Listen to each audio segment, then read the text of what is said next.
Hello friends, आप लोग कैसे हैं। उम्मीद करते हैं आप लोग ठीक होंगे, आप लोग हेल्दी होंगे।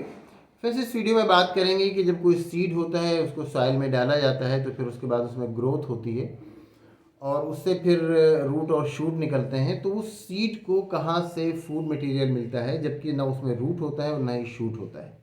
तो कोई भी सीड है उसको जब सॉइल में डालते हैं तो फिर जब उसको फेवरेबल कंडीशन मिलती है, और फेवरेबल कंडीशन का मतलब ये है कि उसको टेम्परेचर फेवरेबल हो, उसको मॉइस्चर मिले और उसको ऑक्सीजन मिले। तो ये सब जब कंडीशन फेवरेबल होते हैं, सनलाइट मिले, तो इन सब के फेवरेबल कंडीशन मिलने पर उसमें फिर ग्रोथ स्टार्ट हो जाता है, जर्मिनेशन स्टार्ट होता है, जिसमें रूट बनता है और शूट बनता है।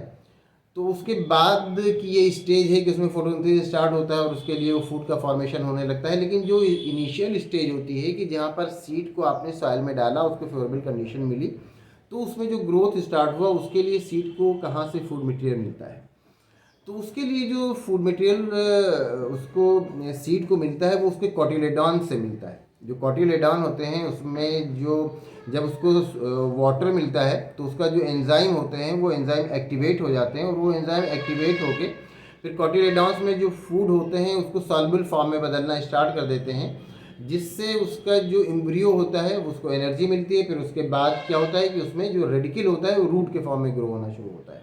पहले रेडिकल रूट के फॉर्म में ग्रो होना शुरू होता है, फिर वो रूट धीरे धीरे इस लायक हो जाता है कि वो फंक्शन करे, और जो प्लूम्यूल होता है ऊपर शूट के फॉर्म में ग्रो होना स्टार्ट हो जाता है। फिर ऊपर जो प्लूम्यूल शूट के फॉर्म में ग्रो होना स्टार्ट होता है उसमें लीफ निकलती है, और फिर लीफ जब ग्रीन होती है तो उसमें फिर फोटोसिंथेसिस स्टार्ट होता है। फिर वो अपना पूरी तरह से फंक्शन करने लगते हैं और फूड मटेरियल अपना बनाने लगते हैं।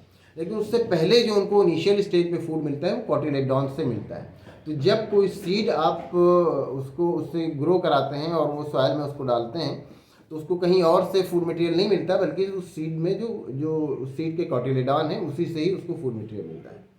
तो उम्मीद करते हैं ये वीडियो आपके लिए इन्फॉर्मेटिव होगी। Thank you.